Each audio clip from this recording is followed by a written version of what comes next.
Hey there, friends and foes. Welcome to Back of the Cereal Box.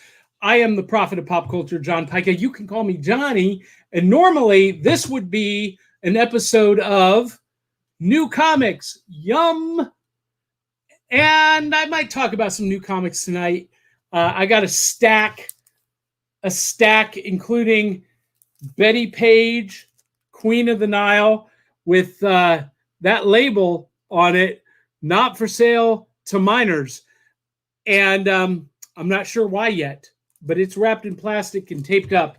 I can only guess it's Betty Page.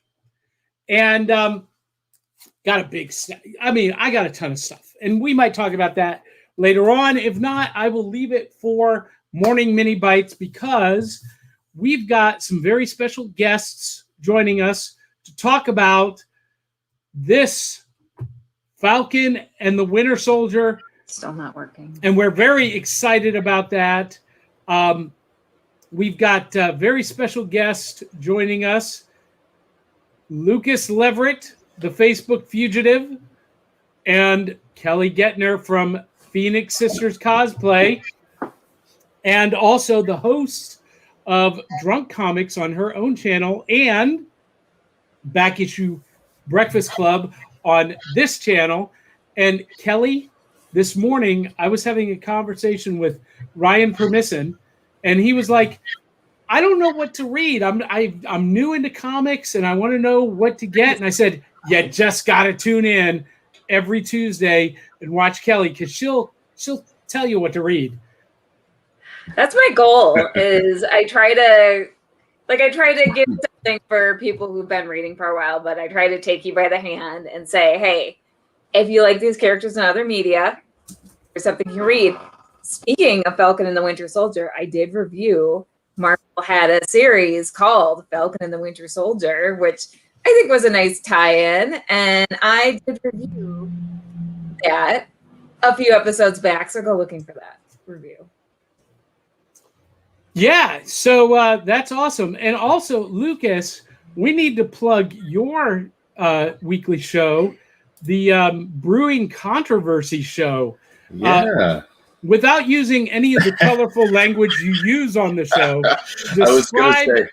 describe that you're show looking for the exact audience. opposite content rating as most of your programming, then yeah, we're the place to be. So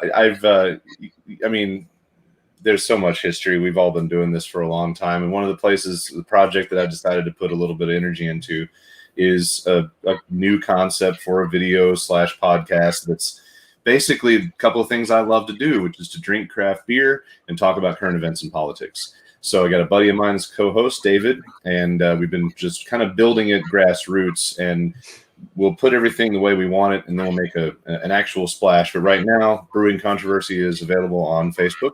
And there's a page there that everybody can follow and tune in Tuesday nights. Usually it's in my basement studio space, but every month we go to one of our local breweries that's a favorite hangout. Ultimately, we want to be able to travel to different breweries, sit in the brewery, try the beer, review the beer, while also grousing about politics and social events or current events and social topics and that sort of things. Basically the stuff that we always did on our own when we were drinking beer. We just decided to put a camera in the middle. And we got some comments already. Willow Schuyler says, #free Lucas. I think we're past that point, Willow. We are past that point. We joke on my podcast a lot, and then Johnny, you and I joke a lot about the haters. There's a certain amount of people in the past drama sphere that don't have any hobbies, so they'll go and report people they don't like, and basically abusing the Facebook algorithm as flawed as it is. So if you say any little thing that they can possibly get you dinged for, they'll get you reported. And I just got out of a 30-day Facebook jail for a few days and commented on somebody that I thought might be okay, but somebody was able to report something else. And I just got flat deleted. So I'm currently handling it in certain ways in the witness protection program of Facebook. So I'm around. You've been relocated. Yeah. I'm living on a little weird Facebook island. Now, Now Willow is commenting. She says, "Hey everyone," and why aren't you on screen with us, Willow? If you can comment, you can come on screen. You got the link. I sent it to everybody.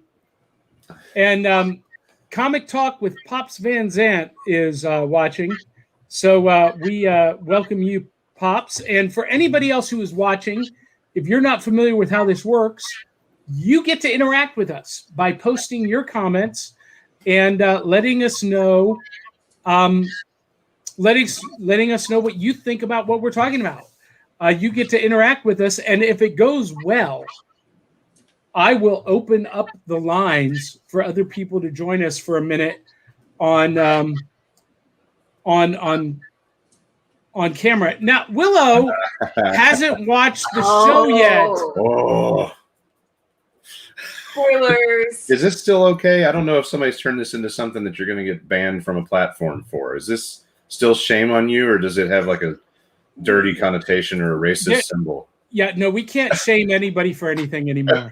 Oh, that's right. Shaming in general is not. That's right. Yeah. No. Yep. Shame on me. Oh, geez. Well, in that case, I have to put this up for Willow's sake. Thank you. We are going to say anything. We are going to be talking a lot of spoilers. So, Willow, if you don't care about spoilers, continue to watch. But if spoilers are a big thing, as much as I hate to leave you or lose you, you probably don't want to hang around because we're not holding anything back on this show. It's been almost a week since the finale. And if you haven't seen the spoilers or haven't seen the episode by now, I can't help you. It was Agatha all along. So, okay, we're going to talk about Falcon and the Winter Soldier. And before I get to any of the graphics from the finale, which I have many, is it all right for me to say that that I was a little bit disappointed that Falcon and the Winter Soldier wasn't as twisty-turvy as WandaVision? Okay. I mean, because it was straightforward MCU, right? Yeah. And, so many people hated WandaVision because it was so different and so out of the box. And then we get to what they wanted, which is straightforward MCU. And there was a little piece of me that was a little bit disappointed that it wasn't as surreal. I think maybe you feel that way because these were not intended to be aired in this order. So Falcon and Winter Soldier was supposed to be the first of the series that we got to see. And I think if you'd seen it before WandaVision, you wouldn't even have this thought. No, you're right. So I think you weren't intended to be taken on that journey in that order, but that's the order that we took that journey in. I think WandaVision is just a tough act to follow in general because that show was above and beyond most things we get on TV, period. Like, we're not just talking superhero or MCU. It just worked on so many levels that it was a tough act to follow. Falcon and the Winter Soldier was amazing, but it was no WandaVision. Well, once I got past that initial, okay, this is straightforward in the box MCU. This is the formula. Once I readjusted myself and recalibrated my brain, everything was great. Yeah. But it took me a couple of episodes, and there were some twists and turns, but for the most part, this was a pretty straightforward story. And for those of you who haven't seen it yet, it is all about Sam Wilson, the Falcon, having to go through this journey to accept the role of the person he already was. Yeah, that's a good description. at the end of Avengers Endgame, Steve Rogers, who went back in time to return all the Infinity Stones, doesn't come back immediately. I mean, he does come back, but when we see him, he's an old man because he's decided to live the 75 years, in the past. He stayed in the past, lived out 75 years, and when he does reappear sitting on that bench by the lake, he's, over 100 years old, and he gives the shield to the Falcon. Now, Kelly, when that happened in Avengers Endgame, I almost jumped out of my seat. There were so many great moments in Endgame, and I'm gonna go through them again this week on the audio podcast. But when Steve Rogers gave the shield to Sam, I know a lot of fans said Bucky should get it, but you remember there was that little exchange between Sam and Bucky where he's like, "Yeah, oh, you go." Because we find out in the Falcon and Winter Soldier series that Steve and Bucky had talked about it and had come to a mutual decision. Yeah, you like that part? That I felt like my only issue with him giving it to Sam, because it made sense for him to give it to Sam over Bucky, honestly, with where the character. My only issue was him giving it to Sam without talking to Bucky. I liked that they just had them talk about it off screen. That was beautiful. Well, I always assumed that they did because of the way Bucky looked at him and was like, "Yeah, go on." That's true. But for them to verify it was great. And so at the end of Endgame, I'm like super excited because one of my favorite eras of the Captain America comic was this. Yes. And first of all, I love the Falcon. The Falcon is one of my all-time favorite characters ever. And when I was a kid, I had the Mego Falcon action figure that I wore out. I just destroyed that thing playing with it so much. And so when the Falcon became Captain America in the comics, one, I thought it was just a great natural step for the character and the evolution. And so when Steve gave him that shield at the end of Endgame, I was so excited. Oh, yeah. But then they announced the name of this series, Falcon and Winter Soldier, and I'm like, wait a minute. He's supposed to be Captain America. What's going on? And I think I was a lot like you, Johnny. I did my typical theater reaction. I gave it some kind of or some other shit from my seat, and I was stoked, just like you. But I also spent the whole MCU film franchise from the moment Sam showed up. I just kept saying to myself, when does it happen? When does it happen? It has to happen. When does it happen? So every time there'd be a rumor that they weren't going to sign Chris Evans, or he was too expensive, or he was tired of doing, every time a rumor came out, I didn't care. Most of the fandom was like, "Oh no, not Chris," and I'm over here going, "Yeah, whatever. Let him take the year off. I got a cap." And I was so happy to see them explore this journey to that because, I come into my Marvel by way of the MCU. I come into my DC by way of childhood reading. So I have to take it from the screen, then go research it. And when I had done some research to see a little bit about some of these characters, I ran into that information about all the different Caps. And I didn't realize how fraught with drama the role of Cap was, because I only basically knew, okay, there's Steve. And then I had seen all the headlines, of course, when Black Captain America was a thing the first time. Like, oh, that's pretty sweet. Okay, cool. I had no idea that all this other stuff happened. Had to go fill it in. So I came to it waiting for let's just jump to the thing I thought was the coolest. And they did.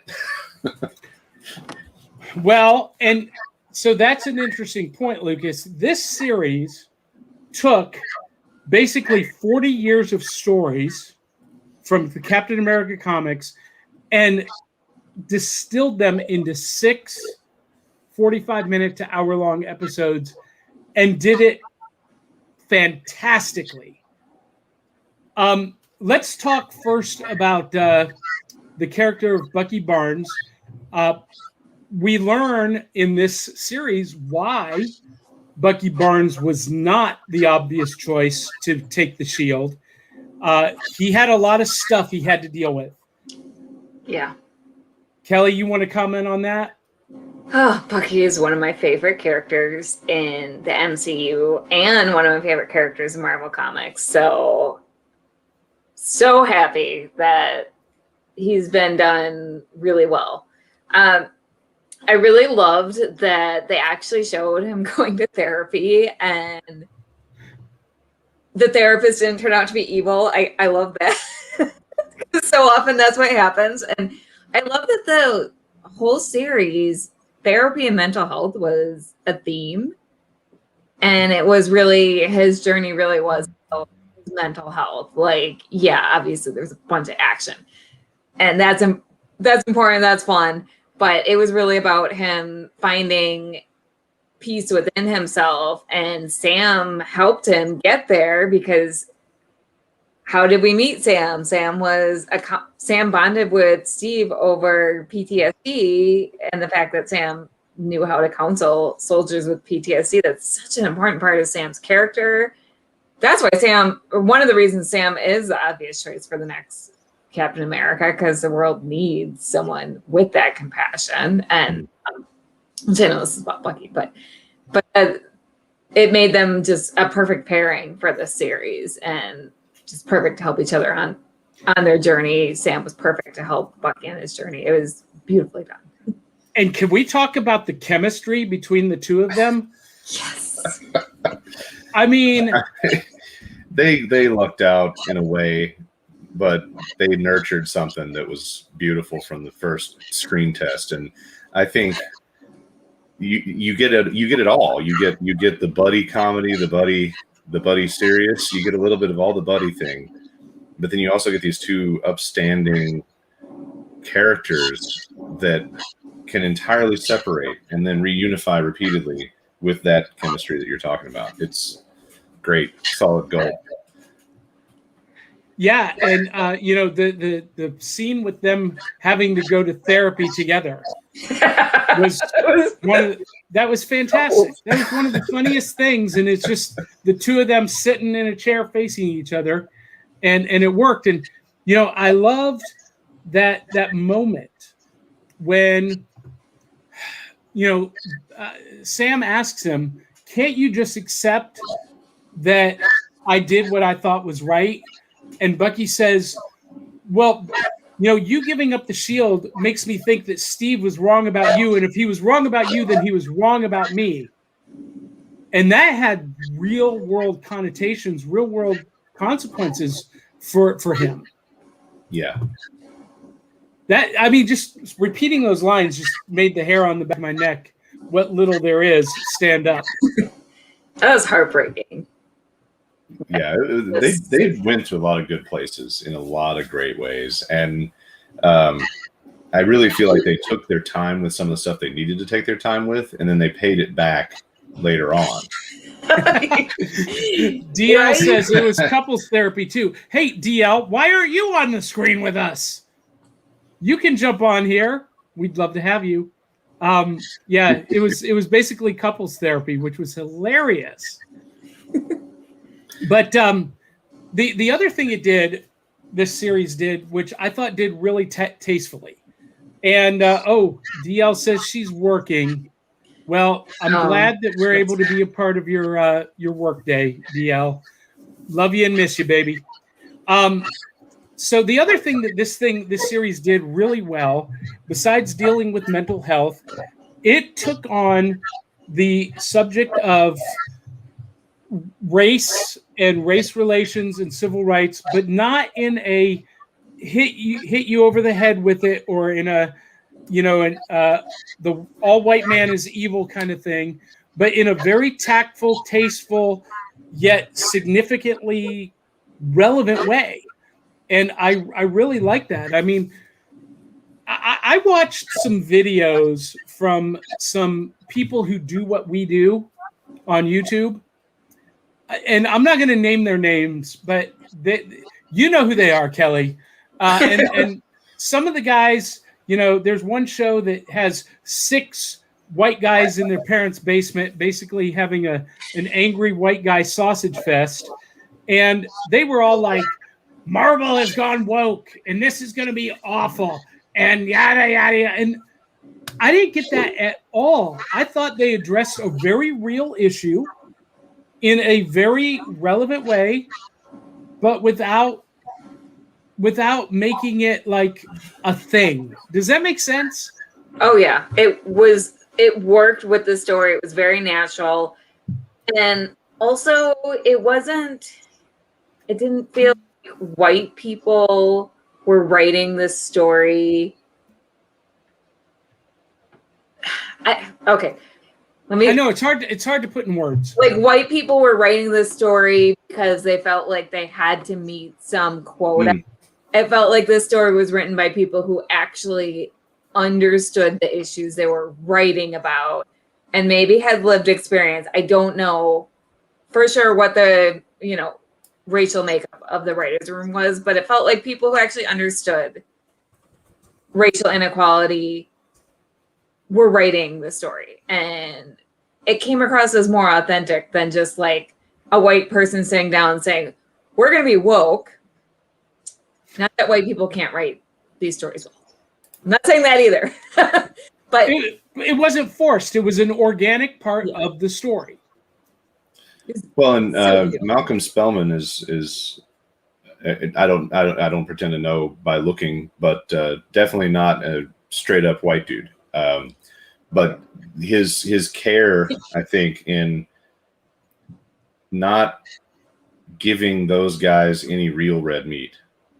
They were just having to invent their own basement dwelling red meat. Like, they didn't have anything to latch onto. And what's funny is the only angry commentary I heard about the race topic in this show came early on from one of my black friends. I had a friend mad because he doesn't want to see all this stuff again. Like, I lived through it. I don't want to see this again. And I pulled him off on a message aside. I said, I know what you're saying, but there's so many people that need to see this. And that's why I've described the show as being vital to the content of the race conversation in America.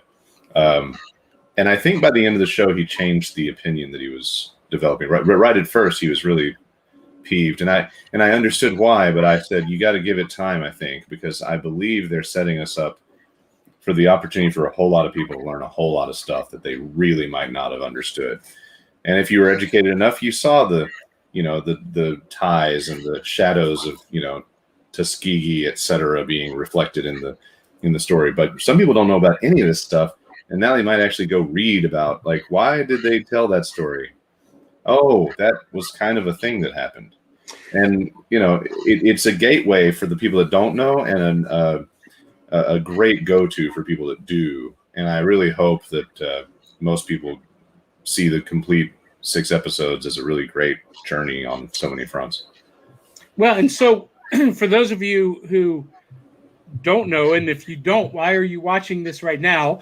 But we're talking about Isaiah Bradley and his role in the creation of, or in the legacy of, Captain America. Now, in the Marvel Comics universe, Isaiah Bradley was actually the first super soldier before Steve Rogers. He was the first successful test, and the American government had decided, we can't have a black man representing our country, so we need, blonde hair, blue eyes, stars and stripes. And Isaiah Bradley was kind of relegated to the archives of history and decommissioned. And in this series, he came after Steve in the effort to recreate the super soldier serum. Now, what was interesting to me is,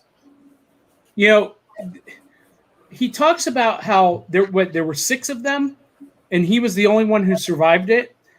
Now, we know that the power broker, and we'll get to the power broker in a minute, hired a team to recreate the super soldier serum based on Erskine's original formula, and that Isaiah Bradley was the foundation of that, his blood, which they had been drawing and experimenting on for 30 years to try to replicate, which means this show has a direct connection to the Incredible Hulk film, with Emil Blonsky becoming the Abomination, because that was this. They thought they had figured out the super soldier serum to use on him, but it wasn't perfected yet. Did anyone think we would see the Abomination in this series? There were a lot of rumors, but did you guys believe that? I didn't think 6 episodes was enough to pack in too much. So DL says, I really wanted to see MCU address Isaiah Bradley's story a bit more in depth, not just a quick conversation between characters. Well, that might come. That might be something that comes later on down the line. We'll have to wait and see. But I thought they did a great job with him and a great job with that issue. And, like your friend Lucas, who had his mind changed, Isaiah Bradley had his mind changed by the end of the series. Mm-hmm. That actor was amazing. And to talk a little more about Isaiah Bradley and his the parallels to the real world. So he was part of military experimentation in the MCU anyways. And he didn't even know what he was being experimented on. And then, of course, he was jailed and experimented on further. And that has very real parallels to the real world, where Black men were experimented on back around that time. And that was very much done on purpose. And I think it's worth doing further reading for anyone who feels up to reading into a not pretty subject. Well, the Tuskegee experiments yes, were for those of you who don't know, they were using the Tuskegee. It's Tuskegee, Mississippi, right? Is the town, but the Tuskegee Airmen, men who had served in World War II, come home, and they're being used as guinea pigs for vaccines. Yeah, and to this day, I've got a great friend that I work with. Tuskegee syphilis study. Okay, the syphilis study. Makes it sound so almost maybe noble. You throw experiment in there, which is the truth. It's a lot more sinister, and it was pretty sinister. Well, and this is Alabama. why. Oh, Alabama. Okay. I'm cheating over here for you. that's okay. Well, no, thank you. I couldn't think of the name of it. I had read about the connection actually after the show. A friend of mine had posted the link. So thank you, Lucas, for filling in the gaps. Go. It has a lot of really freaky names, actually. Everybody should go do some readings. It's really just... Ugh. Well, and see, I didn't know that about the Tuskegee experiments after World War II. I was familiar with the Tuskegee Airmen, who were the first, black fighter pilot regiment in World War II, the Red Tails, and Isaiah Bradley referenced the Red Tails. Mm-hmm. And if you want to watch a great movie about the Red Tails, the movie Red Tails by George Lucas was a really great movie. And the tie-in with the airmen is one of the people that was experimented on was involved with an airfield that the airmen used, but there weren't any overlaps of the participants that were actually soldiers. So the comic nod there is kind of taking that connection into a full-flown marriage and making it like all the way sinister. And I think that's really cool because they need to tell that story, because really, let's be honest, you don't have to have a program of experimentation stateside to experiment on American soldiers. We've done it every time we've sent an American soldier into any field. There's usually some unknown danger that we only care about after they're home and being neglected. So I think it's really important story, just like all the PTSD and the therapy and all that. it's great to see them just talking about the topic of the dishonest risks that we tend to put on our soldiers, and then weaving it into this racial history issue is just another brilliant stroke. And I don't know if you were going to talk about the director, Johnny, so I don't want to jump ahead, but Carrie Scott, go ahead. I had done a little bit of research on her, but then I was looking up the full list, and I think we're seeing what happens when you have a really good set of writing, directing chops for social topics, but also some action cred. And if you run back through her list, I mean, she's got The Loudest Voice, which is a Roger Ailes miniseries, but Nosferatu and Handmaid's Tale, but an episode of The Punisher, some Walking Dead, The Americans, which is, spy and espionage, Fear the Walking Dead, Sons of Liberty. So there's this really diverse body of work, I think, that really gave her the platform to take the writing, take the chemistry of these great actors and this fabulous material, and use everything in her resume to bring exactly the right product to us. Well, that's fantastic. And, I will say this, and we'll kind of move on past Isaiah Bradley. The Tuskegee experiments have had impact even today, because I've got this great friend, Kevin, who refuses to get the COVID vaccine because of what happened in Tuskegee 60 years ago. So lasting ramifications. It's the topic right now in communities of color and hesitancy on the vaccine. It's the primary driver, which I think Marvel could play with that too if they wanted to, but it'd probably be something we're hopefully past that by the time they get to make new content on that.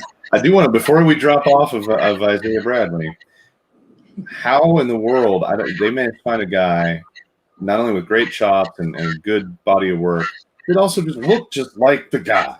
Like, comic frame and actor, it's like, wow. Incredible.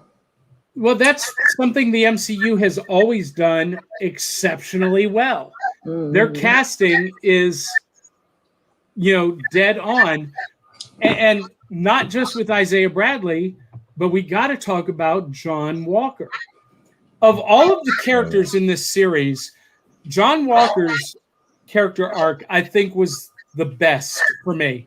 It was the most fascinating. Now, a lot of people who weren't familiar with the, comic source material hated John Walker, and you were supposed to hate him. To hate him.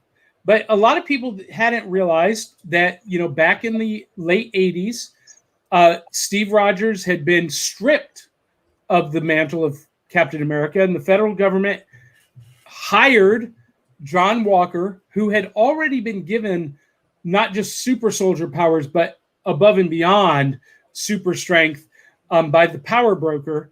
And they just hired him to come on as the new Captain America. And through the whole story arc and through the years, he would become the U.S. agent. And there's a current 5-issue limited series that finished up this week. Brand new story on the U.S. agent. And he's become a staple of the Avengers Marvel Universe since the late 80s. But he was always a douchebag in the comics. He was always that character that you hated him. You didn't like him. And you always wanted to see, kind of like Guy Gardner in the Green Lantern stories, you wanted to see him get punched in the face. You remember, Kelly, in JLA when Batman punched Guy Gardner? You always wanted to see that happen to John Walker, and it never did. But there's still time. Marvel on that. But I think they did a good job with what they tend to do a good job with when Marvel makes a villain, or at least film-wise. Comics pretty diverse, and you didn't always have to have grounding. But in this real-world scenario, you got to do something to make it believable. And they keep doing this thing where they knock it out of the park on giving this person, or giant purple godlike being, some kind of basis in what they're going through. And you can kind of see, like, okay, this is the wrong kind of guy to be putting in this situation. This is not going to go well. And then it doesn't go well. And you're like, yeah, see. And then he starts to kind of struggle. And you're like, well, now I almost feel bad for him, but now he's still a jerk. And then, like, they make him real, and they make him like somebody you might know. And I think there was a tiny little bit, and nobody expects me to talk about these kinds of reconciliations in our culture, but there's a tiny little bit of lifting from where we are right now, trying to show you the story of how could this guy be that much of a prick? What might make him think that way, or how would his personality shape into where he ended up? And that kind of goes along with how you look at the people that you may not agree with now in our culture, and they're almost giving you the sign that, hey, you know what? We're going to show you how he got that way, instead of just, oh, this guy's just a jerk. You get to see a little bit of the background. And I kind of like that he didn't take the trope of the girlfriend getting killed, like the comic book. That's almost too easy. I thought the Battlestar thing was way more powerful. Well, and I'm not entirely sure we've seen the last of Battlestar. Was his name Lucas? Was his name Lucas too? Lucas? I think so. Lamar, that's it. There's some rumors floating around that he may become the MCU version of Deathlock.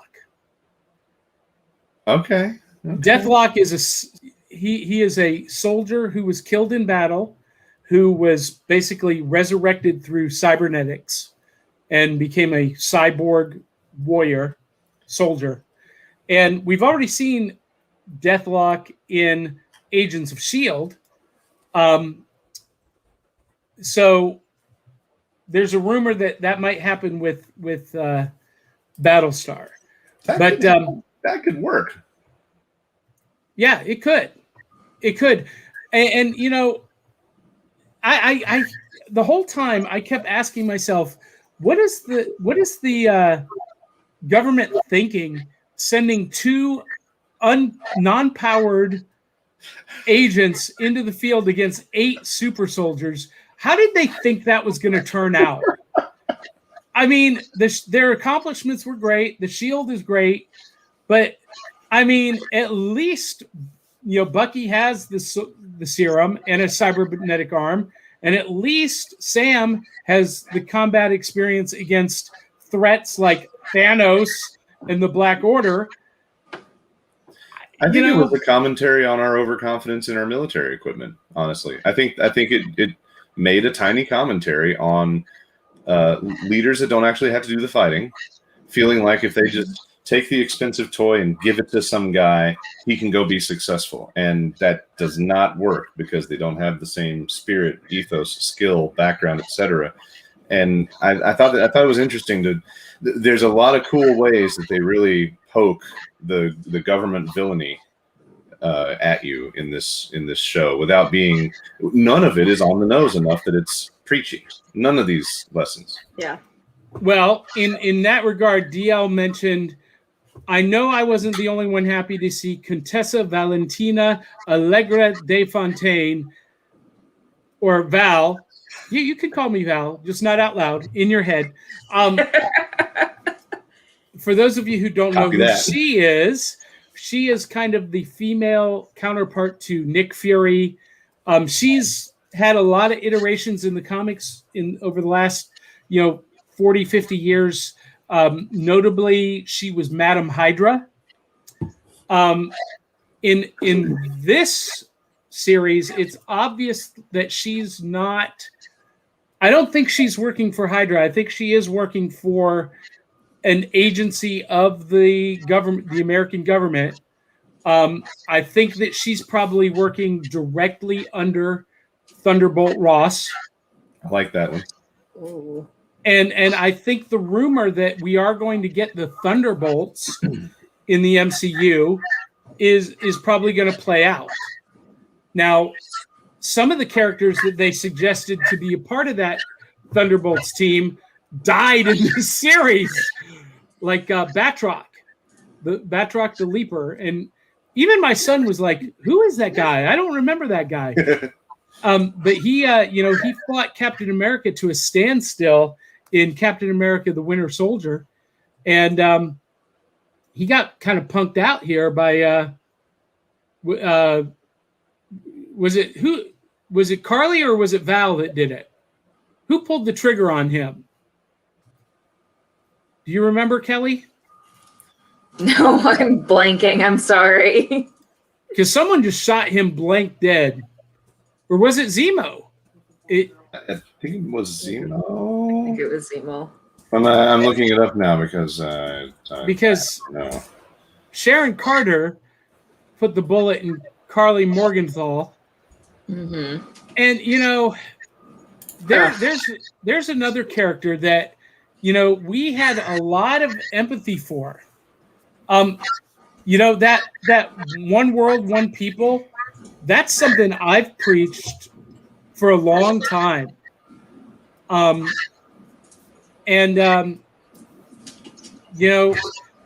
don't know. What do you want to say about Carly, Kelly? Okay, so I had empathy for her, but at the same time, she was all over the place as a villain, and I had empathy for her, but I'm also like, if you really cared about people, why are you blowing people up? Which you could say about a lot of villains. Well, I think Sam wrapped that up really well in that just phenomenal monologue. And also it was Sharon. She does the quick Batroc disposal there at the end. But yeah, I think that question is always lingering, but then Sam did a great job. I mean, for me, I want to mash these up and publish it until somebody takes it down. That speech from the newsroom that's talking about the political system in America and laying it down, and then Sam's monologue on the street. I think those two back to back are like my favorite two things on recent modern television in the last 10 years that have said some things that I was thinking or things people needed to hear. But I think they went miles and miles in a very short piece of dialogue to explain things like then why are you blowing people up thing. And I thought she was played with an interesting balance. I mean, I wasn't sure how that would work because a lot of times they do gender swaps and it's like, oh, you just did this for the sake of the gender swap. And this was definitely not treated that way. It was treated with very specific intent. I really enjoyed it. Who knows? Maybe something will come up with her again. Well, bets are off. Yeah, no bets are off. It is comic book TV, so you never know who could survive or who doesn't. But one of the theories was that Carly Morgenthau would become a part of that Thunderbolts team. But in the comics, the Thunderbolts were not led by Thunderbolt Ross. That was later on. They were originally formed by Baron Zemo. Mm-hmm. And they were well-known villains who took on new heroic identities and masqueraded as heroes. It was this whole big evil plot that kind of backfired on them backfired on Zemo because the villains actually turned out to be really good heroes and really enjoyed being heroic and not being evil. And several of them went on to become real deal heroes and even to join the Avengers as members later on. In particular, Songbird, who was Screaming Mimi before she took on the identity of Songbird. And even Moonstone became a faux Miss Marvel or Captain Marvel during Dark Reign. But let's talk about Zemo for a minute. There was another character who, he wasn't really a villain. No. He was done really well and nuanced. muting me. Yeah, I need to do that. I'm just jumping in here. He was very nuanced, he's a really good foil for Sam and Bucky for the episodes that he was traveling with them, which was really interesting. And the actor is top notch, like very charismatic, very just definitely showed you where Zemo was coming from, even though again, like Well, you know what's funny about Baron Zemo is Daniel Bruhl, the actor. I mean, the whole time I'm watching him, I'm like, he looks kind of dorky like Peter Parker, like Tobey Maguire, Peter Parker, but he's really cool. I mean, you know what I'm saying? It was a weird thing going on with Zemo. But we got that moment in the club, that Peter Parker moment. Has anyone watched the extended cut of that? The party scene? I need to. Yeah. Right. Yes. I almost forgot about Yeah. Fans campaigned for 2 or 3 years to get the Snyder cut of Justice League. And then fans campaigned for like 2 weeks and got the extended Zemo cut. I thought that was hilarious. And it's become the meme, the official meme material out of this series. Well, I really liked Zemo, and I can't wait to see more of him. And if that leads to a Thunderbolt series with him leading, the Abomination, who is out there somewhere in custody, he's another super soldier, which would be interesting because Zemo's whole thing is to eliminate the super soldier program in the MCU, and a lot of people were saying, well, Carly Morgenthau or Bucky will become part of the Thunderbolts under Zemo's command, or now maybe U.S. Agent, which would be so weird to have super soldiers under the command of the guy who hates the super soldiers. But maybe that's what creates the conflict of the series or the movie. I mean, I could see the baggage. Maybe he goes full bore after Abomination. Maybe he sends his team in that direction, and U.S. Agent never can trust him because of that factor, and that creates some extra drama. And maybe they succeed, and then he's going, well, now what? Am I next? And these off-color kind of douchey guys at each other is always a fun piece of the story whenever we can get it. So, well, Daryl says totally wanting to see U.S. Agent in his own show, something gritty that lets the character emerge. I thought they did a really good job of bringing his character out, and that character arc was great. And was anyone else surprised to find out that the actor playing John Walker was Russell Wyatt, the son of Kurt Russell and Goldie Hawn? Yes. I was surprised. I did not know that until it was revealed, and then they showed the side by side. Like, oh yeah. Once you see the side by side, you're like, I can't unsee it now. Like, of course. Which means they need to do a sequel to Sky High. I was going to say we need to come up with some sort of fan theory that he's somehow connected to Peter Quill. Because we go. Oh, yeah. I haven't seen that. That would be interesting. Well, there are a lot of interesting, weird fan theories, even in this short 6-episode span. My favorite is trying to solve the weird, the idea that Cap went back in time, that Steve went back in time and chose to live all this time and not do anything, just kick back and watch all hell break loose, right?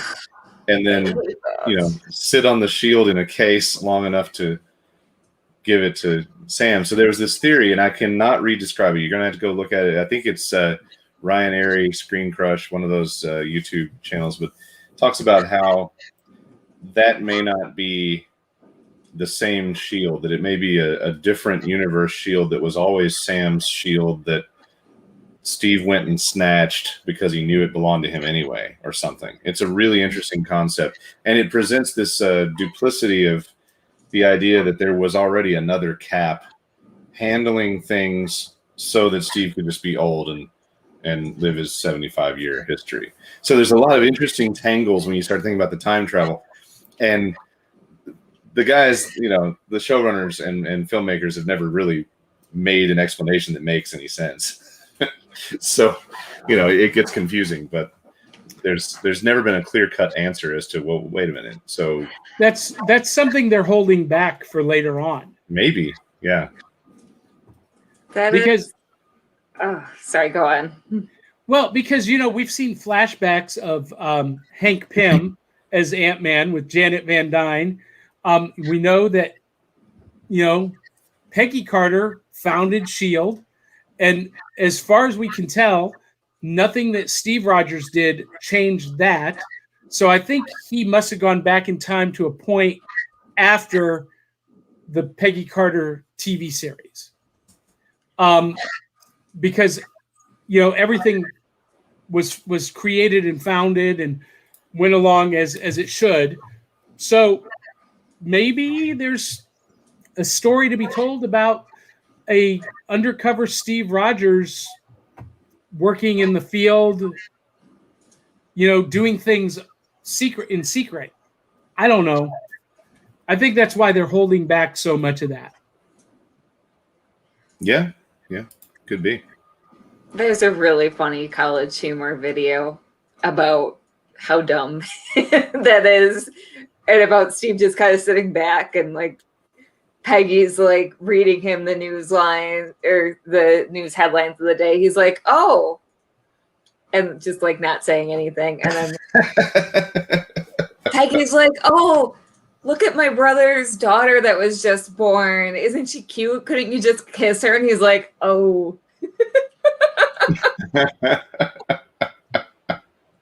I love it. Well, I don't know if it's on the agenda, but I definitely want to make sure we opine while we're talking about theories about the power broker. Yes, so that was the biggest surprise, but it was a prevailing theory from her first appearance on the show, and it all came from the iPhone theory. Do you guys know about this? Apple apparently in their contracts for product placement do not allow any villain to use an iPhone. And so she had a smartphone, but it was not an iPhone. And so astute viewers picked up on that immediately and said, she's the villain. I should have gotten that. She's the power broker. Whoa. I'm the Apple zealot here. I should have gotten that. That's interesting. Yeah, and very interesting. But for those of you who don't know the comic source material, Sharon Carter is definitely not a villain in the comics. She is modern Steve Rogers' partner, love interest, one of many. Steve has a tendency to get around with the ladies, if you know what I mean. We could probably do a show on who has Steve shagged, and it would be an hour-long show. Well, I'm not. It might be quicker to talk about who he hasn't. It would be quick. Yeah, that's a good point. Well, I'm not 100% sure that the power broker is a person. I definitely subscribe to the theory that maybe the power broker is an idea that is served by an operator or multiple operators at any given time. And the clear network that she's working with, that might be the power broker. That it's the idea, the concept, the people in a group are the power broker. And she may not be honestly participating in that. She may be running another op of some kind. So. Well, it could be, although for me, the episode where she's walking through the underground of Madripoor with guys with machine guns just hanging out, and no one's paying her a second thought. I'm like, yeah, she's the power broker. Yeah. So I think she is, and that turns the Marvel Comics continuity on its head.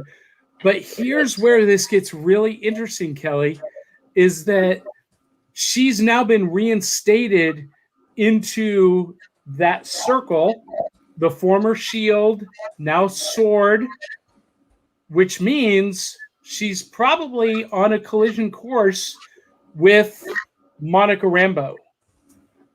Ooh, nice. And okay, so here's my question, because like you said, in the comics, she is not a bad guy. And to me, this villainous turn does not jive with her character, as has been previously established in the MCU.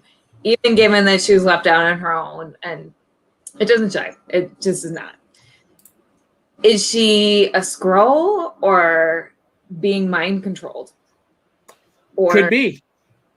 Because that could be a thing. That she just went straight villain because she felt like her government turned its back on her. Well, I see her doing some questionably moral things. I do not see her going straight villain and government. But it wasn't an instant turn. You got to remember that there's 5 years, maybe almost 6 now, between Endgame. Well, no, more than that. So at the end of Civil War, she goes on the run. And for some reason, I thought she had taken a job with the FBI at the end of Civil War. But no, but anyway, that was the end of Winter Soldier. She took a job with the FBI. Okay, so then Civil War, she steals the shield and the wings for Cap, and she goes on the run. Sure. And after Civil War, between Civil War and Infinity War, there's 2 years that they're on the run, hiding out. Scott Lang is under house arrest. Hawkeye is under house arrest. The rest of the Avengers are, hiding out on the run. And then there's another 5 years for the blip. So we're talking about a 7-year period, because she didn't get blipped out. She was one of the ones left behind. So we're talking about 7 years. And 7 years on the run, having to fend for herself and make a new life in this new world, and being left out to dry. I mean, that could mess with someone. It could. I just still don't buy it. I don't know. To me, it's more probable that there's another layer of spin to this. It's more probable to me that she's the Skrull thing could work, because a Skrull trying to take her biography and roll with it would make those conclusions easier than the real character. The Skrull could say, "Oh, that's great narrative. She feels betrayed. That's how I'm going to play her." Or she's infiltrating some kind of group and doing something with that. Or it's totally a spin for believability for some reason. I feel like it's more likely, knowing her character, that it's a work of some kind, and or it's not even her. That's the other part, the not even her angle. Well, and this is something they didn't really touch on too deeply, but during that 5-year, 7-year period, Steve and Natasha were still around. I know, that's crap. And she doesn't go to them. Steve and Natasha don't help her out. Maybe that is a contributing factor. She feels like, this guy who I saved his life just leaves me out in the wind. Right. I don't know. I thought it was Oh, go ahead. I'm sorry. I thought it was an interesting character choice. I don't know how I feel about it yet. Well, it's important to remember that in the comics, she was brainwashed, and she's the one who actually killed Steve. Yes. Killed him. And because she was brainwashed into killing him. So it's not without precedent in the comics. But I'm sorry, I was talking over you. I just had to defend Sharon. No, look, there's so many layers to that I hope we get to examine it. But the moment I was waiting for was episode 6. And we finally got it. And let me just say, the new Captain America is a total badass. Oh, yeah. I loved this episode's commitment to, we set all this stuff up, we're not going to waste any time. Here's an intro, and now it's action. And it is action, action, action, action until it's not action. And there was no indecision about that. He comes in hot and stays hot the whole episode. We didn't have to have any downtime. We didn't have to have any back to the bayou and cooking some more crawfish. None of those breaks. We got those breaks out of the way. He comes in barely visible, and you're like, "What? Is it?" And then through that glass, and we're on. Well, what was really funny is, episode 5 ends with him opening the case from Wakanda. I knew what it was. I knew what was coming because I read the comics. I was hoping that it was going to be a comic accurate costume, and lo and behold, yes, it was. That was amazing to begin with. Yep. But I'm watching that 6th episode, and I'm like, man, now Sam's got the shield. He's got Wakandan tech. If he still had Red Wing, he would just be over the top awesome. And as soon as I thought that, here comes Red Wing, and not just one, but he had at least 3 of them. That was awesome. I think it was 2. Well, he had the big one, and then he had 2 smaller ones that I saw. You counting the pack? Or I wasn't aware of a big one. The one that's on his back. Oh, that's the big one. But then he had 2 smaller ones. You're counting that as a Red Wing. Yeah, because it detaches and it. Okay. Yes. I you need to go back and watch it again. I had no idea that the big pack would be autonomous. But I don't care. I'm fine both ways. Well, no, it's a smaller unit inside the big pack that comes out. But that thing is about, as big as my head. But then he had 2 smaller ones that were about as big as a fist. Yeah. Kelly, did you see that the same way? Yeah. Okay. And my husband's sitting off screen nodding. I really I love the mastery of all of the elements. When you talk about the badass factor, he's got the tech mastered, but he's also got the ethic of the hero. He's got the physicality of the regular man. That's, he's got that Batman factor, I guess, that Tony factor, just being a guy that's good with tech. And then the shield and the physics of it all also mastered. And it's just fun to watch. Because he put in the work. Yeah, right. He did the work. It wasn't just a magic pill and he can sling the shield. That was one of my favorite parts of the series, actually, was watching him struggle to learn how to use the shield. Yeah, I think that was important. Although, isn't it kind of funny that Steve Rogers at the end of Endgame just gives him the shield and says, "It's yours now," but he doesn't say, "You're going to have to learn how to use it. It's going to take a lot of work. This needs practice." Oh, right. No, it's yours. Have fun. Yeah. My work here is done. Well, and that's one of the lines that fed that theory I was talking about. They're saying where he says it feels like it's someone else's, and he says it isn't. And that's part of the reason that the fans are theorizing that he went and snatched it out of a different reality where Sam was already captain and brought him his own shield, essentially. But the whole idea that you start a different timeline every time you deviate, that gives us so many openings. I mean, the accepted reality, the Russos said that, when he went back, Steve created a different timeline that proceeded forward, and we don't really have to justify how he came back in. But I think this is the first time I liked Captain America. This is the first time I've wanted to buy the Marvel replica shield for $100. This is the first time that I've looked at that action figure set that you sent me a picture of the other day, Johnny, and thought, okay, fine, I might actually buy that, because that action figure it looks like it must spread out like this. It's huge. Well, I haven't been this enthusiastic about that character ever until now, and I'm so energized by Sam's Cap. It just makes me happy. Well, as you can tell, I am very enthusiastic about Captain America. I am a Captain America collector.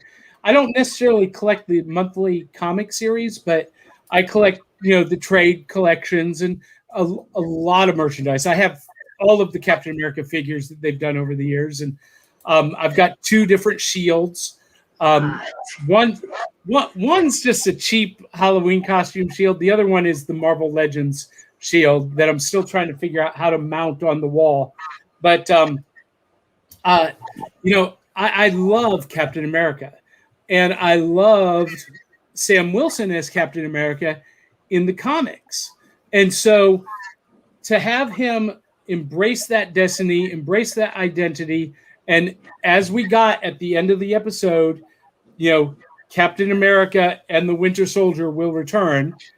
And then 2 days later, they announced Captain America 4 is coming, which will, carry on the legacy of Sam Wilson as Captain America. However, this is where I have to take issue with Marvel. Marvel shoots themselves in the foot all of the time because TV and movies and comics have a hard time syncing up. The DC universe doesn't have this problem. When you went and saw Shazam and you went and bought the Shazam comic, the characters were exactly the characters you saw on screen, exactly the way you saw them. But when people watched the Avengers movies and they went to get Avengers comics, the characters were completely unrecognizable or completely different. When Infinity War came out, the mainstream Avengers comic only had one character from the Avengers movies, and that was the Vision. The rest of the characters, Sam Wilson, but he was Captain America at that time in the event. So people who were fans of the movies had nothing to kind of connect to in the comics, and now Marvel has done it again because Sam Wilson hasn't been Captain America for about 2 years now in the comics. And so now all of these people have become fans and they want to go see him in the comics, but they got to buy the back issues. No, yeah. Or buy the trades. Who's Cap right now? Just Steve Rogers. My comic ignorance. Okay. Yeah, he's given it up and brought it back. He's, lost it. And, they go through this cycle. Now, to Marvel's credit, they are getting ready to launch a new series. I think it's going to happen this month called United States of Captain America, where all of the former Captain Americas, Steve Rogers, Sam Wilson, Bucky Barnes, and John Walker reassume the role of Captain America. They've donned those colors again. So we will see Sam in the comics in that outfit again. All of them at the same time? Yeah. Yeah, it's... Well, who are they going after? Because whoever they are screwed. Well, so the series is supposed to examine the spirit of Captain America across the country, and they're going to meet characters who are inspired by Captain America and who, take on their own interpretation of the character. And that's raised some eyebrows and caused some of the neckbeard fanboys to get all upset. But, I'm like, let's read the story first. Before we get upset with the concepts, let's read the story. And if it's a good story, let's enjoy a good story. Yeah, really. And for me, seeing Sam back in the Captain America outfit in the comics is a plus. Now, here's where this gets interesting. Kelly, in the Captain America book, well, in the Avengers and Captain America, when Sam was wielding the shield, he had two different love interests. Ooh. In the Avengers comic, he and Jane Foster, Thor, had a very passionate relationship. Ooh. And then when Jane Foster gave up the power of Thor, his next squeeze was Misty Knight. And they've been together since that time. So about 2 or 3 years. Nice. And Misty actually even wielded the shield for a story arc. You'll have to go back and look at that, Kelly. Misty Knight, Captain America. She was pretty badass. But now that those Netflix characters are back under Marvel's control, how cool would it be to get Misty Knight and Sam Wilson together in the MCU? I ship it. Yeah, I'm down. I ship it already. I really think they have created space for them to explore more relationships by having these series. Whether it's WandaVision or Falcon and Winter Soldier. I keep wanting to say Captain America and the Winter Soldier because I'm stuck on that title switch at the end that I just giggled. I had so many childlike giggles in that final episode throughout everything, but that one was one of them. It was a combination giggle and almost cry. And then there's the whole museum scene where you're just like, but the relationship exploration that they couldn't take the time for in films, I think they set themselves up really well to be able to do that, whether it's buddy or romance or parent, whatever that relationship angle is. And I think we might have gotten lucky by that flip of release order because we're primed, I think more fairly primed for Loki than we would have been in the way that they wanted to release it before. Because I don't know, maybe Loki's going to be amazing, but I was going to feel sorry for Loki having to come after WandaVision. Having to follow that, But Falcon and Winter Soldier held its own in that slot well enough that I think we're all ready for what Loki may offer us, which will be kind of an escapism kind of deal, but still some more development. The relationships between characters are going to be able to be front and center on these shows for a minute. I had 2 major complaints about this series. And one of them came in episode 1, where Sam and Bucky basically decide they're on their own, that they don't have anyone that they can call or rely on. And I'm like, are you kidding? You just had a conference. You just had a meeting with James Rhodes. War Machine. Hello. Avengers, assemble. Right. Bucky is the White Wolf in Wakanda. You don't call your Wakandan friends. You have to force them to show up to clean up what they think is your mess. Hello, Peter Parker. Hey, Pete, we could use your help. I mean, come on. He'd be thrilled. Yeah, or She'd be like, really, guys? Yeah. Or even you got Hawkeye over on his farm. I mean, come on. Nobody could help. That drove me insane. Insane. No, you don't interrupt Hawkeye when he's hiding out with Linda Cardellini. I don't know. In secret farm family that only exists when it's important to the plot that they exist. Or what? Well, that's a fair point. They really are kind of convenient. Hopefully the series will give, at least his daughter some real presence. But it's not his daughter. No, it's Kate Bishop. Yeah. Bishop. Oh. So excited. Okay. Which is strange to begin with, because in the films he was training his daughter. Yeah. And now he's I don't know. We'll have to. That's why I don't care. I don't care about his family. I'm sorry. I'm a horrible person. I don't care if they retcon his family out of existence. Give me Kate Bishop. So what you're saying is that when the family went to dust, you were like, oh, good. basically. Well, a lot of people were. They were like, yeah, but they're back. Yeah. No, I wouldn't go that far, but like, all I care about is Kate Bishop. Like, I don't know. Okay, so in the comics, Lucas, you don't read the Hawkeye comics, right? Okay, so in the comics, he's currently a bachelor and he's living in New York, and he is just a hot mess, and I love it.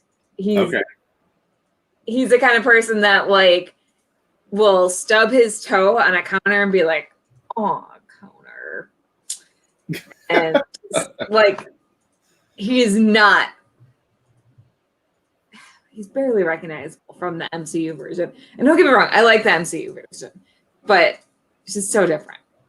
Well, and a lot of people don't like the current characterization of Hawkeye in the comics because he's not the same character that, Roy Thomas created, Stan Lee wrote, and that, George Perez and Kurt Busiek wrote so great. The purple-clad, swashbuckling, cocky Avenger. He's turned into something a little different recently, and who knows if we'll see that Clint return. But that's true. The MCU and comics Hawkeye are very, very different. But that again, a lot of people are talking about the setup of maybe the Young Avengers, because we saw Eli, who in the Young Avengers becomes Patriot, but hoping in the comics he was hoping he had his grandfather's super soldier serum blood, but he didn't. Turned out he didn't. But didn't he do something in the comics where he was like getting shady aftermarket like versions of the super soldier serum or something? I don't remember that in the Alan Heinberg Jim Chung series. I'll have to go back and reread it. He did retire and he turned it over to another character who became Patriot, who's currently the character. I don't know. But I seem to remember he got like some sort of super soldier like drug. That could be for a few issues for a few issues, and then he kicked that. Well, that there's precedence for that in the MCU in the Netflix series, in the Daredevil and Jessica Jones series. Trish Walker, that's how she got her powers. Yeah. As Hellcat. Golly, I so desperately hope that we see Hellcat in the She-Hulk series. See, Lucas, in the comics, they're best friends. Yeah. I've picked that up. I pick up some things. A lot of it has to do with, I tend to be a two-screen viewer of the utilitarian sense. I found that two-screen viewing was a new concept about 10 years ago that it meant something different than when my kid does it. And my kid's truly doing two separate things sometimes. I'm a two-screen viewer in that my phone is enhancing what I see. And almost any time a character comes on to a superhero show or movie, I'm over here going, oh, they become that person. I love that. I do that sometimes too. Yeah, especially in DC's TV. I mean, anything that's CW, it's like almost no character comes on that doesn't have an Easter egg meaning. So I'm always Googling names of characters to see where they are. And I think I ran into that when I was watching Jessica Jones. I'm glad that those characters might be back in. I thought that they really squandered an opportunity to make a full ecosystem out of everything that they were doing. And they can't go back and fix it, but maybe they can kind of reintegrate. Well, and I think we're going to see, what is her name? Kristen Ritter, who played Jessica Jones. Yes. They've already said that she's coming back, that Charlie Cox is coming back. They better. Vincent D'Onofrio is coming back as the Kingpin. Better. John Barenthal is going to come back as the Punisher, but they'll probably have to recast Power Man, Iron Fist, Luke Cage, and Iron Fist. Which I'm okay with that. I just want to see Colleen Wing as Iron Fist in the MCU. They should just go with that. They should. They don't have to do anything to fix anything. They don't have to unwhiteify the character or any of that. They can just go straight to her. Yep. And now, what's the Luke Cage thing? Why wouldn't that be? Because he's involved in other projects already. That's fair. I say wait for him. Good grief. He was so good. Yeah, he was so good. Yeah, all of them were good, I thought. I even loved Iron Fist, and we can talk about that another time. But he's my like second favorite character in the MCU. Speaking. Oh, sorry, John. Go ahead.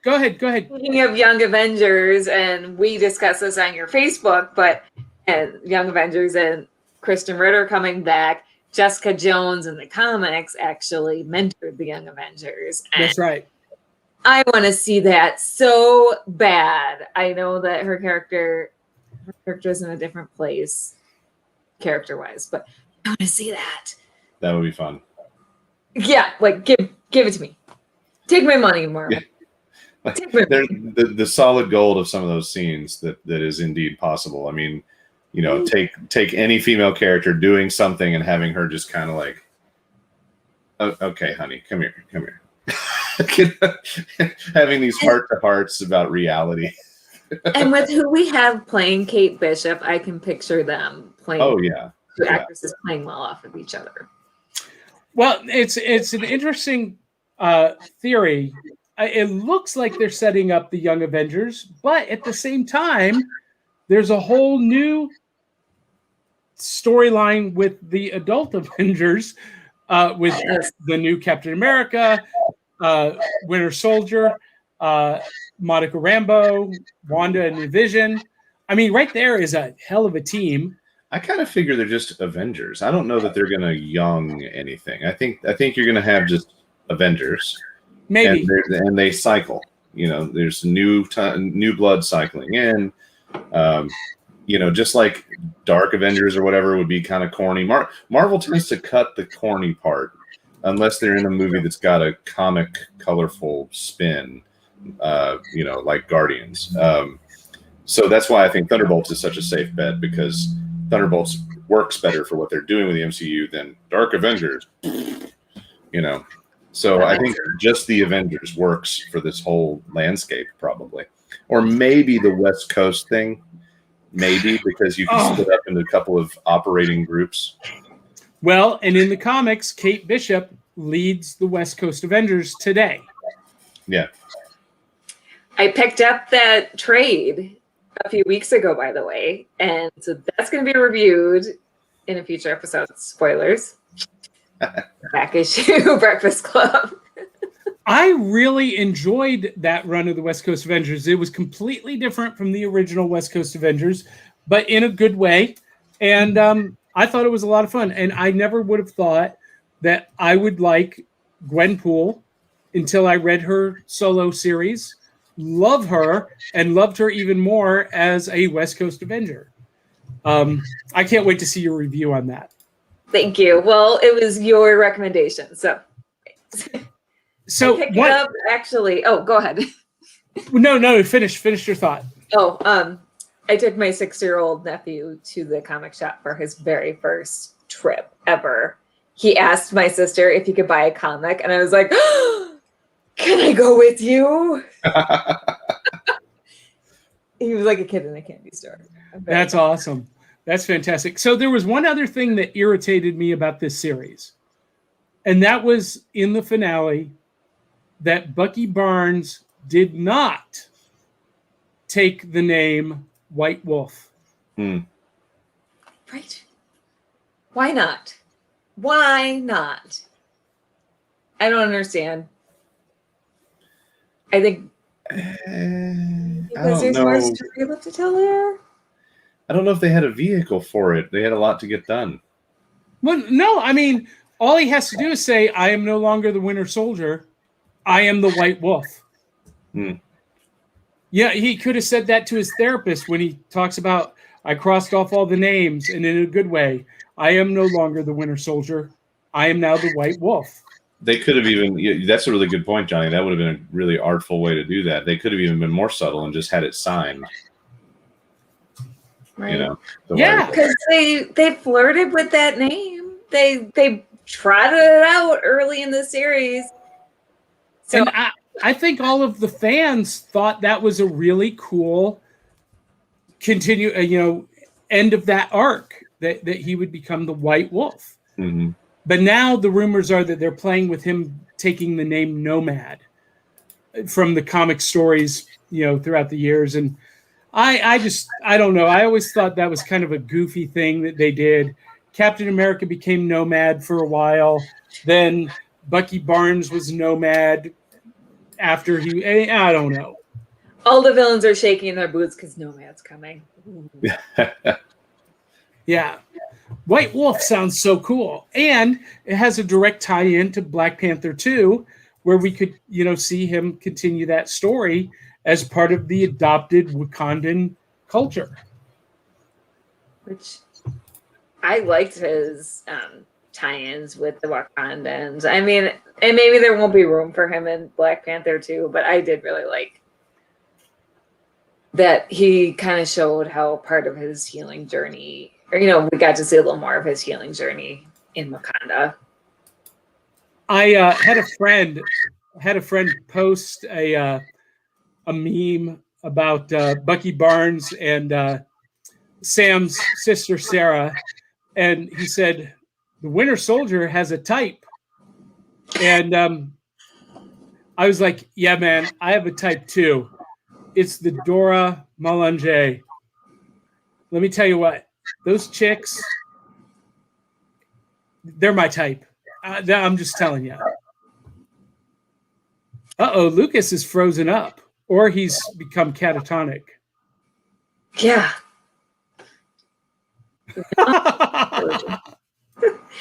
It's the talk of the Dora Milaje. Yeah. I'll tell you what, bald black ladies that are badass are my type. There you have it. So I've just revealed something about myself on international television. Well, it looks like we have lost Lucas. We have. But we're about finished anyway, Kelly. So final thoughts about Falcon and Winter Soldier. It was absolutely beautifully done. Like we discussed, WandaVision was such a tough act to follow. And I'm going to be comparing TV shows to WandaVision for the rest of my life. Like nothing's going to compare. I'm sorry. Maybe I'll eat my words, but nothing's going to compare. But this was it held its own. It was so beautifully done. It tackled real world issues in a wonderful way. Welcome back, Lucas. And obviously, I don't know what happened. I just thought Kelly LeBrock put a spell on you and you became catatonic. Does anyone understand that reference? No. I don't, but I know that you guys became ethereal voices from black boxes, and then we were all gone. So I've temporarily abandoned whatever's going on in the home network, and I've tethered to my phone real quick. I don't know what happened to our in-house internet, but I'm going to put this challenge out to people who are watching. If anyone can tell us what that reference to becoming catatonic is from, without Googling, I will gift you one of the graphic novels from my collection. Ooh. So post your answers below if you think you know what that was a reference to. Kelly LeBrock putting a spell on Lucas and making him catatonic. I love it. And I can personally attest to the graphic novels from John's collection being fantastic because I received a box of them. There's another one I'm putting together for you. I've got a stack this high. I just can't afford to send them to you all at one time. That last one was a lot, so it is not even my birthday, and I'm so excited. So I get to do another unboxing video. Fantastic. So, Lucas, last thoughts about Falcon and Winter Soldier. I want to go back and binge the whole thing. I could probably rewatch episode 6 over and over and over again. I think it's very inspiring and important TV right now. But it's also just a huge piece of development that I've been waiting for. It's a payoff. It's a big payoff because he showed up and I immediately started asking for when he would be Cap, and here we are. So I'm thrilled. I'm stoked. I love it. I hope they're not setting their bar too high because, boy, it's going to be hard for other stuff to hit the mark that's been set by these first 2 series. But I do think that my best summary is I liked this as well as, but not more than, WandaVision. But I like them both equally with massive enthusiasm for completely different reasons. So I would agree with that. And I think Loki's going to be fine. You got Tom Hiddleston returning and Owen Wilson. Come on. Oh yeah. Well, and I haven't been able to get back to the Dragon Con Marriott, since the con was not in person last year. So seeing it in Loki as the set will be just fine. for those that have gone, I recognize that. For Dragon Con people, it's a con hotel, and for the Hunger Games folks, it's the Capitol. Now, when does Loki come out? Is it in 2 weeks? I think it's 1 more week now, maybe. Let's see. Because I know it was going to be a longer break.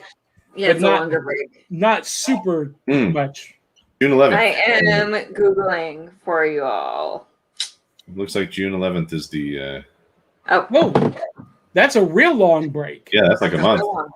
I wonder why. What else is going on? I'm guessing it's COVID, like the filming schedules. Well, I mean, it's been done for months. I don't know. I don't understand. This grinds my gears a little bit. I don't really understand why during these times, especially in 2020, why studios held on to stuff. When we were trapped in our houses, why did they make us wait? Why did they hold on to stuff? It's a little pet peeve of mine. Yeah. But I get you. You know what, though? We've got lots of back of the cereal box content for you all to catch up on. That's right. Listen, this Saturday is going to be the 23rd Saturday morning episode. Wow. Lucas, you were on like the 3rd episode. Yeah. Wow. And, man, that's a lot. Yeah, it's crazy. And Kelly will be returning this Saturday, right? With Willow and Dee and Aubrey. And they've got a very special guest, a puzzle maker named Jody Jill, who is a master jigsaw puzzle maker. And she's going to be joining the show. I will not be there except for just a brief moment. You're going to have a cameo? I will have a cameo, but you will not recognize me. Because this beard will be half red and half blue, and I'll be wearing a different style of clothing than you're used to seeing, Johnny. And on my way to Metrotham Con in Chattanooga, Tennessee. Metrotham Con. Yes. Because you'll be dressed differently because we made 1,000 viewers. Thank you, viewers. YouTube. We love you all. Oh boy. I can't wait to see that. Yeah, so I'll make a cameo, and then Saturday I'll be doing a No Fan Left Behind from the convention floor, and I'm just going to give you guys a little sneak peek. I am bringing 80 feet of Hot Wheels track, a launcher, and a ramp, and Harley Quinn is going to host a Hot Wheels race at Metrotham Con. That's cool. That's going to be... Where's the con? I have no idea. It's the convention center in Chattanooga. Oh. I mean, I'll find it when I drive up to it. I've got the address in my GPS, but it's in Chattanooga at the convention center. And this Hot Wheels race is not a sanctioned event. I'm just going to do it. I'm just going to clamp the launcher to a railing somewhere and 40 feet on either side, hitting the ramps, and they jump into a funnel to determine the winner. That's excellent. And I'm going to film it all in glorious HD. I can't wait to see. Now, Lucas, do you think that'll get me kicked out of the con? I mean, these days, I don't know if cons can afford to kick anybody out. I mean, the few cons that are brave enough to actually try to make it happen in person, which is one of the things that you and I still need to dive into because there have been some inroads there. I think there have been some people that have been doing it. They've been making cons happen on a scale that works. I'm just fascinated by the economy of it. I can't imagine having the limitations and still paying these high opinion of themselves hotel bills, but perhaps some of them are playing ball. So I don't think you'd get kicked out for something that's good and fun. I mean, you know, it's going to be better PR than a ball pit, right?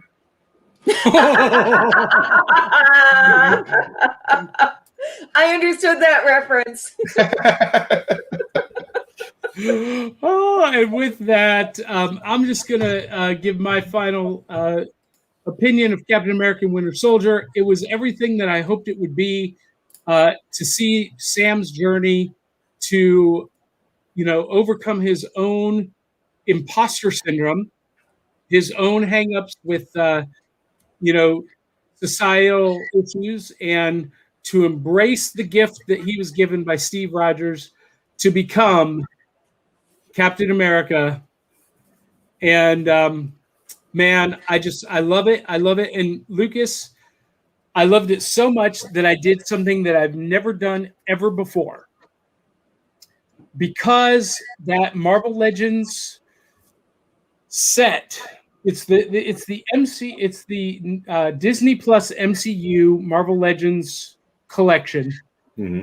The only way to get get Captain America's wings is to buy all of them in the set. Oh.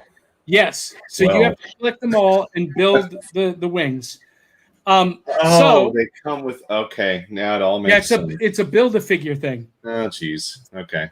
So I did something I've never, ever, ever done because I want that so bad. I went ahead and I pre-ordered the entire set. Look at you. Yep. I pre-ordered the pop of Business Suit Vision black and white. And I don't know if it's going to get here before we move to a whole different state. Like, I've got poor little lonely black and white Wanda downstairs standing on the top of a spot on a shelf with this empty space waiting for her vision. It's almost its own little sad romantic story. But they can't even give me a date for when they're going to have it in hand to ship to me. So I have no idea. They are in communication, so I'll be able to change addresses, but I'm so tired of waiting for it. So good luck to you. I hope you see that set this year. You may not see it until 2022. I feel like the lonely Wanda is waiting for her vision kind of parallels the MCU. Yeah, it does. It really does. Well, epic, guys. Thank you so much for being on. And for those of you who watched and commented, thank you. If you liked what we did here tonight, make sure you tell 200-300 of your closest friends and family. We have exclusive content on YouTube, Instagram, here on Facebook, and on audio on Apple Podcasts, Spotify, and iHeartRadio. Go love, like, and subscribe to all of it. And until the next time, we'll love you, mean it. We'll catch you on the flip side. Bye.